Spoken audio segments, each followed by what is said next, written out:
Sir, আমরা তো আবেগের বয়সে অনেক কিছুই করে থাকি, কিন্তু কখনো বিবেক দিয়ে ভাবি না।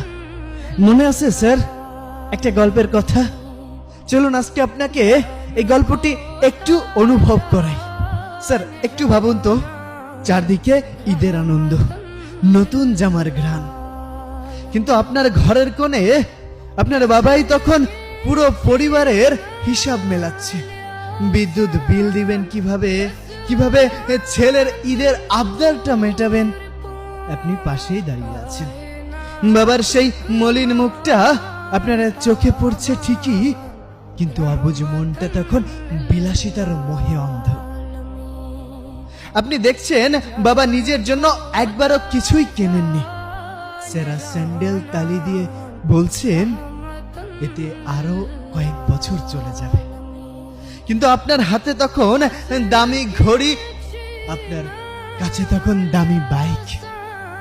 আপনার সব শখ, সব ইচ্ছা পূরণ করতে করতে কবে যে বাবা নতুন একটা জামা কিনেছিল সে নিজেও জানে না। কিন্তু এত কিছুর পরও বাবা যখন আপনার শখগুলো পূরণ করেন, তখন তার চোখে মুখে তৃপ্তির হাসি দেখা যায়। সেটা কি আপনি দেখেছিলেন? সেটা কোনো সামর্থ্যের হাসি ছিল না, ওটা ছিল একজন মধ্যবিত্ত বাবার তিলে তিলে জমানো হাড়ভাঙা খাটুনির একটা ফসল। ঈদের দিন মা পিছন থেকে আঁচল টেনে ধরেছিলেন। বাবা বলেছিলেন, বাবা আজ যাস না, রাস্তায় খুব বিপজ্জনক ভাবে গাড়ি চলবে। কিন্তু বন্ধুদের ডাক তখন আপনি ফিরিয়ে দিতে পারেননি। তখন আপনার কানে ধুবড়ি বাজাচ্ছে।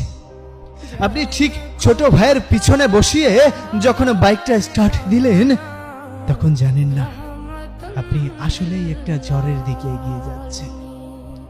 বাতাস আপনার কানে শাসা কথা ভেসে এসছে, মা মা বলছে বাবা যাস না।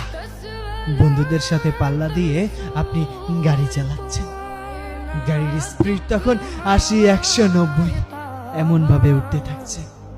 হঠাৎ মোড় ঘুরতেই উল্টো দিক থেকে একটা আসা গাড়ি আপনাকে সজোরে আঘাত করে এক মুহূর্তে বিকট শব্দ, তারপর সব নিস্তব্ধ। স্যার, আপনার ভাইয়ের সেই আর্তনাদটা আপনি শুনতে পেলেন না। তার আগেই সব অন্ধকার হয়ে গেল। এখন ভাবুন, আপনি হসপিটালের সাদা বেডে শুয়ে আছেন, আপনার চারপাশটা খুব শান্ত, কিন্তু সেই শান্তটা শ্মশানের মতো ভয়ঙ্কর। সেই শব্দ